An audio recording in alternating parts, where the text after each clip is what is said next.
शिवाय विष्णुरूपाय शिवरूपाय विष्णवे शिवस्य हृदयं विष्णुः विष्णोश्च हृदयकुं शिवः शिवाय गुरवे नमः। ఓం నమో నారాయణాయ. మనము ఈనాటి కార్తీక మహాత్మ్యంలో 9వ అధ్యాయాన్ని ప్రారంభించుకోబోతున్నాము. విష్ణుదూతలు యమదూతలను ఇలా అడుగుతున్నారు. ఓ యమదూతలారా, మీ ప్రభువు మీతో చెప్పిన మాటలేమిటి? మీ యమదండనకు ఎవరు తగినవారు? పుణ్యమనగా ఏమి, పాపమనగా ఏంటి? ఈ విషయాలన్నీ మాకు సవిస్తరముగా చెప్పండి అని విష్ణుదూతలు అడుగగా యమదూతలు ఇట్లా చెప్పుచున్నారు. ఓ విష్ణుదూతలారా, సావధానముగా వినండి.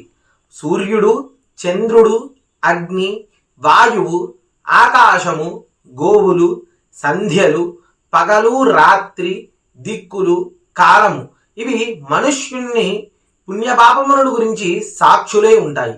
మేము వీరి సాక్ష్యముతో విచారించి పాపములను చేసిన వారిని దండిస్తూ ఉంటాము. వేద మార్గమును వదిలి ఇచ్ఛానుసారముగా తిరుగుచు వేదశాస్త్రములను దూషించుచు సాధు బహిష్కృతుడైన వాణిని మేము దండిస్తూ ఉంటాము. బ్రాహ్మణుణ్ణి కాని, గురువుని కాని, రోగిని కాని పాదముల చేత తన్నువాడును, తల్లిదండ్రులతో కలహించువాడును అయిన వారిని మేము దండిస్తూ ఉంటాము. నిత్యము అబద్ధమాడుచు జంతువులను చంపుతూ కులాచారమును వదిలిన వారిని మేము దండిస్తూ ఉంటాము. ఇచ్చిన సొమ్మును తిరిగి తీసుకున్న వారిని, డాంబికుని, దయాశాంతులు లేని వారిని, పాప కర్మాదులందు ఆసక్తులైన వారిని మేము దండిస్తూ ఉంటాము. పరుని భార్యతో క్రీడించు వారిని, ద్రవ్యమును గ్రహించి సాక్ష్యమును చెప్పు వారిని, నేను దాతనని చెప్పుకున్న వారిని, మిత్రద్రోహిని, ఉపకారమును మరిచిన వారిని, అపకారమును చేయువారిని, వివాహమును చేర్చువారిని, ఇతరుల సంపత్తులను చూచి అసూయపడిన వారిని మేము దండిస్తూ ఉంటాము. పరుల సంతానమును చూచి దుఃఖించు వారిని, కన్యాశుల్కముల చేత జీవించు వారిని, వడ్డీతో జీవించు వారిని, చెరువును, నూతిని, చిన్న కాలువలను నిర్మించు వ్యాపారమును మార్పించు వారిని, నిర్మితములనైన వాటిని చెరుచువారిని మేము దండిస్తూ ఉంటాము. మోహము చేత మాతాపితరుల శ్రాద్ధమును విడిచిన వారిని, నిత్య కర్మలను వదిలిన వారిని మేము దండిస్తూ ఉంటాము.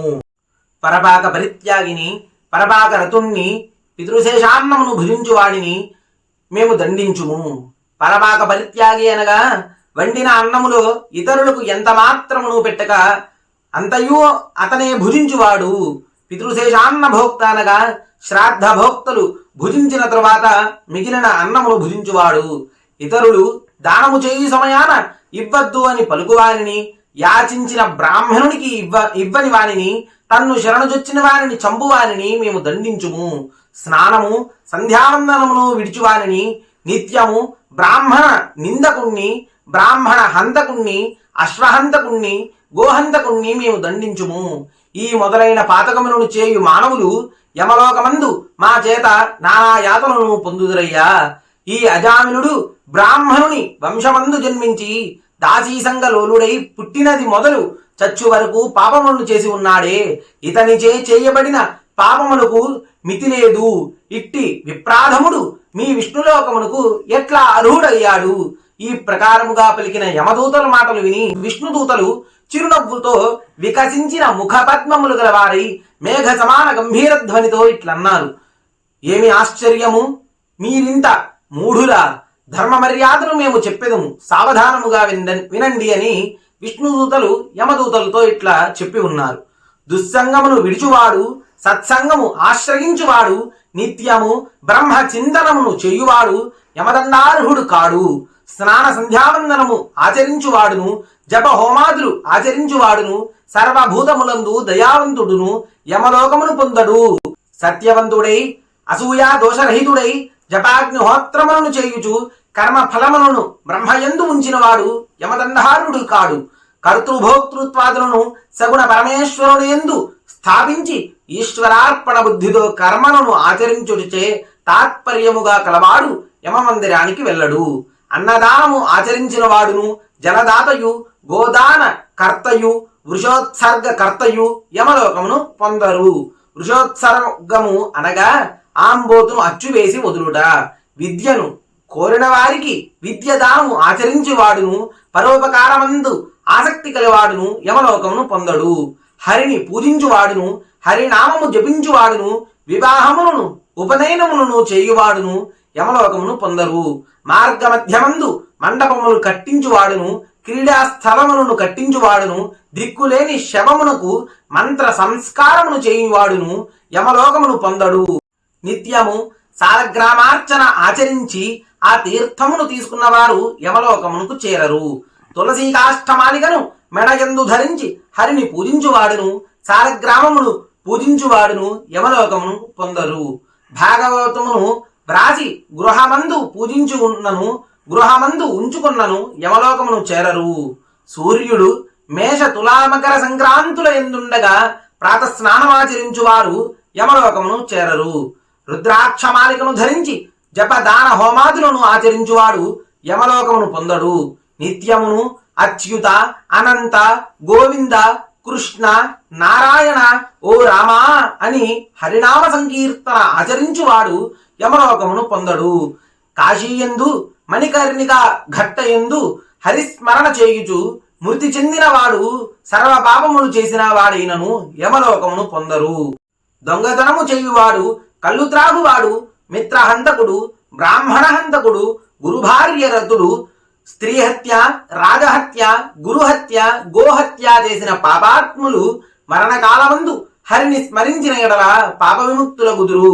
మహిమను తెలుసుకుని గాని తెలియక గాని మరణకాలమందు హరినామ సంకీర్తనము ఆచరించిన వారు పాపాత్ములైనను ముక్తుల గుదురు. పడినప్పుడును తొట్రుపాటు పొందినప్పుడును కొట్టబడినప్పుడును జ్వరాదుల చేత పీడింపబడినప్పుడును సప్త వ్యసనముల చేత పీడింపబడినప్పుడును వశము కానప్పుడును హరిహరి అని అన్న ఎడల యమయాతన పొందడు.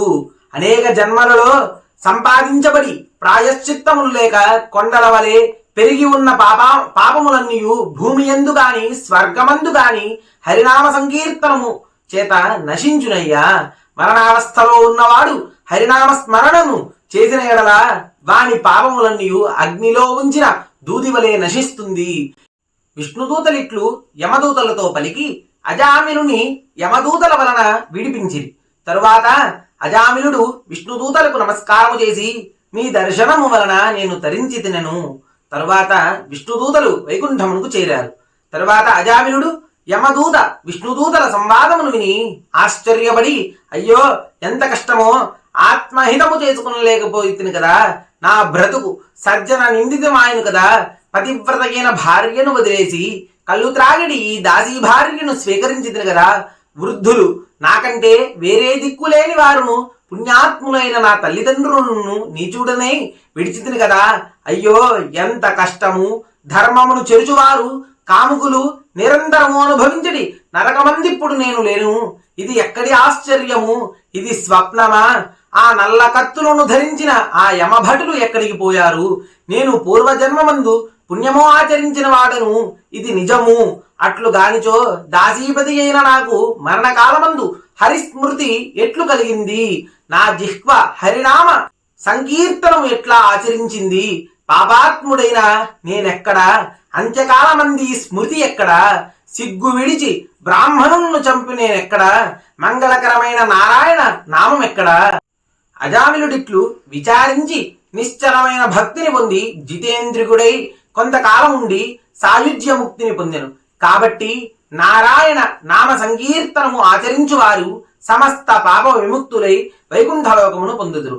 ఇందుకు సందేహమే లేదని వశిష్ఠుల వారు జనక మహారాజుతో చెప్పెను. ఇక్కడితో ఈ 9వ అధ్యాయం సమాప్తం.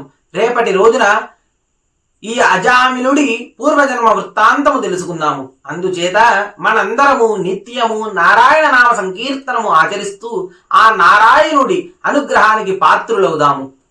హర నమః పార్వతీపతయే. హర హర మహాదేవ హర.